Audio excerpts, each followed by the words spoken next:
L'association Les Amarines à Aubignosc organise plusieurs soirées d'observation à la découverte de la beauté du ciel nocturne. Caroline Deguin, présidente de l'association Les Amarines, au micro de Chris Alessandri. Pour positionner l'association, tracer l'identité, l'objectif de l'association, je pense que votre accroche vous va bien. Ensemble, vivons et faisons vivre le territoire. Oui, bonjour Chris et bonjour à tous les auditeurs. Alors, l'association Les Amarines a pour vocation d'instruire tous les types de patrimoine. J'entends par là le patrimoine linguistique, artisanal, naturel, tous les types de patrimoine liés au bâti, à l'architecture, aux vieux bâtiments, etc. La liste est longue. Dans notre belle région, il y a évidemment énormément de quoi faire. 3 années d'existence, ça fait du chemin parcouru, beaucoup de choses qui ont été réalisées. Oui, beaucoup de choses qui ont été réalisées avec l'aide de précieux bénévoles et le soutien des populations aussi, du public.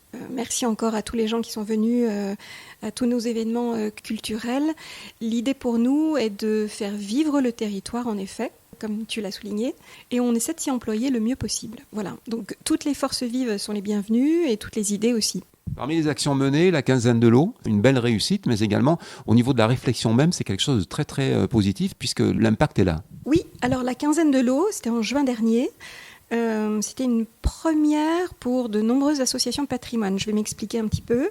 En fait, nous sommes plusieurs associations patrimoine du département des Alpes de Haute-Provence à nous être rassemblées pour porter ensemble ce projet culturel dans l'objectif de revitaliser l'animation des villages. L'idée, c'était de proposer en fait sur tous les villages partenaires un événement, une animation, une activité sur la thématique de l'eau, sur le thème de l'eau, utile à tous, thème qui était défini par les Journées du patrimoine de Pays et des Moulins en juin dernier. Ce fameux patrimoine, vous le connaissez bien. Qu'est-ce qui vous touche, vous particulièrement, qui êtes présidente de l'association Les Amarines ?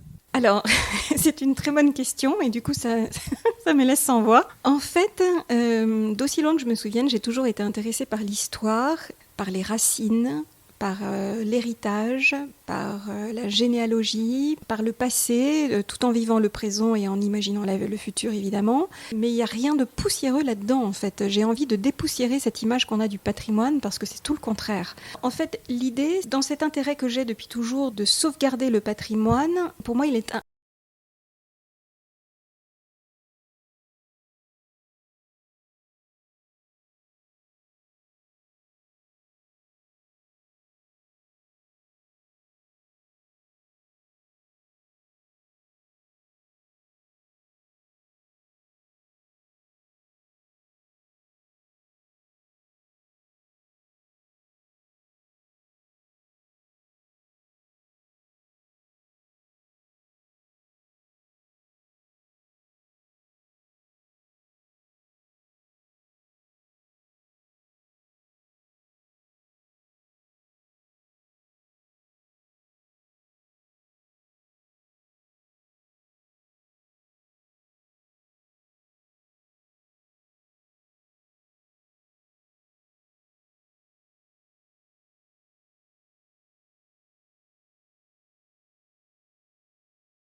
L'association Les Amarines à Aubignosc organise plusieurs soirées d'observation à la découverte de la beauté du ciel nocturne. Caroline Deguin, présidente de l'association Les Amarines, au micro de Chris Alessandri.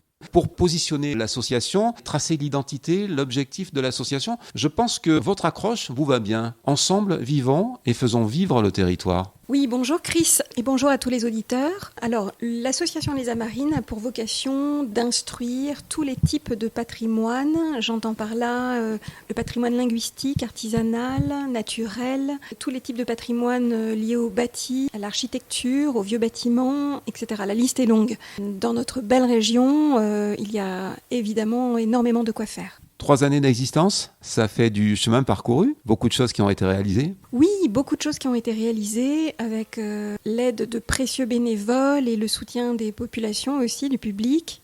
Merci encore à tous les gens qui sont venus à tous nos événements culturels. L'idée pour nous est de faire vivre le territoire, en effet, comme tu l'as souligné, et on essaie de s'y employer le mieux possible. Voilà, donc toutes les forces vives sont les bienvenues et toutes les idées aussi. Parmi les actions menées, la quinzaine de l'eau, une belle réussite, mais également au niveau de la réflexion même, c'est quelque chose de très très positif puisque l'impact est là. Oui, alors la quinzaine de l'eau, c'était en juin dernier. C'était une première pour de nombreuses associations patrimoine. Je vais m'expliquer un petit peu.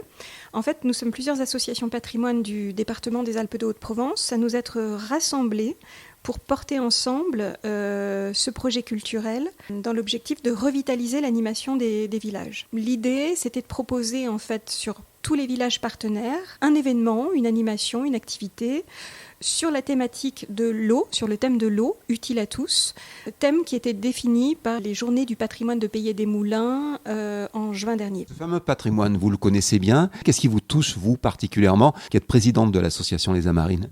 Alors, c'est une très bonne question et du coup, ça me laisse sans voix. En fait, d'aussi loin que je me souvienne, j'ai toujours été intéressée par l'histoire, par les racines, par l'héritage, par la généalogie, par le passé, tout en vivant le présent et en imaginant le futur évidemment. Mais il n'y a rien de poussiéreux là-dedans en fait. J'ai envie de dépoussiérer cette image qu'on a du patrimoine parce que c'est tout le contraire. En fait, l'idée, dans cet intérêt que j'ai depuis toujours de sauvegarder le patrimoine, pour moi il est important de garder la mémoire notamment de nos anciens. Et d'ailleurs c'est l'un des projets de l'association, qui est d'interviewer des personnes de tous âges, principalement je dirais des doyens, et leur demander en fait de nous raconter leur histoire familiale, leur vécu, qui s'inscrit dans la grande histoire avec un grand H. Les petites histoires font la grande histoire, comme on dit. Et en fait, ces gens, au fil de l'eau, nous confient à la fois leurs souvenirs, leurs archives aussi, leurs photos, leurs archives familiales. Et ça nous permet de retracer comme ça en fait une sorte de, ça nous permet de dessiner en fait une belle mosaïque de la vie des villages en fait sur les siècles passés, sur notre siècle, mais on peut parfois avoir de très jolies surprises et remonter très très loin.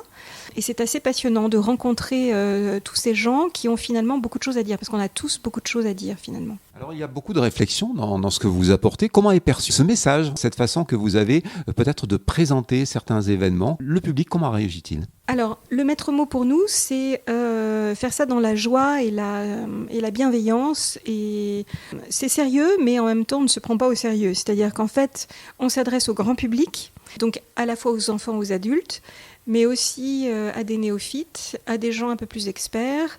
On essaie de varier les interventions, les intervenants, les animations aussi. Voilà, notre programme est très riche, varié culturellement et s'adresse vraiment à tous. Notre idée vraiment première, c'est de n'exclure personne, que personne ne se sente exclu par la culture, parce que la culture, c'est pas un mot terrifiant, au contraire, elle doit être abordable et accessible à tous. Et notre idée, c'est de démystifier l'idée que l'on peut avoir du patrimoine, de la culture, de l'histoire. Voilà, on peut avoir eu de mauvais souvenirs ou des souvenirs un peu douloureux quand on était petit à l'école, en histoire, etc. Et là, l'idée, c'est de renouer avec l'histoire, et tout particulièrement l'histoire du 04, de notre département. Le village d'Aubignosc, quelle place a-t-il? Parce que ce village, il est au cœur de votre réflexion, là aussi. Alors oui, mais pas que. parce qu'on s'exporte. C'est-à-dire que là, l'idée, c'est vraiment d'aller voir ailleurs ce qui se passe aussi. C'est-à-dire que, oui, bien sûr, Aubignosc, nous sommes une association aubignoscaise, et donc on fait des choses qui ont lieu et qui ont trait à l'histoire d'Aubignosc, mais pas seulement. Et de plus en plus souvent maintenant, on va à la rencontre d'autres associations du territoire pour créer ce maillage territorial qui est très cher à mon cœur, avec l'objectif en fait de défendre tous les types de patrimoine, d'agir en réseau. L'idée, c'est de créer des espaces de construction collective, d'échanger énormément et de coopérer. L'idée, c'est de travailler en synergie en fait pour proposer aussi des programmes qui soient encore plus variés et plus enrichissants pour tout le monde. Caroline, nous arrivons sur un spectacle naturel que vous proposez, c'est-à-dire un spectacle naturel. Oui, alors la Nuit des Étoiles, il n'y a rien de plus magnifique et splendide en fait. Alors cet été, comme tous les étés depuis 3 ans maintenant, nous proposons une Nuit des Étoiles. Alors, c'est un événement qui est bien connu des Français. Un peu partout en France et certainement en Europe, en fait, il y a des animations en fait la nuit venue.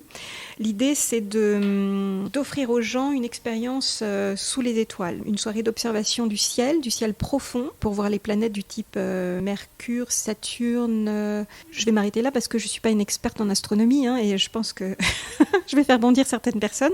Et d'ailleurs, pour ça, on a des partenariats avec des associations d'astronomes qui sont bien calés et qui vont nous offrir à la fois leurs compétences techniques, transmettre aussi leur passion des étoiles grâce aussi à leur matériel exceptionnel, parce qu'ils ont des télescopes géants, donc c'est vraiment, ce ne sont pas de simples jumelles pour voir les étoiles. Non, on pourra voir les étoiles vraiment et certaines galaxies, les constellations, etc.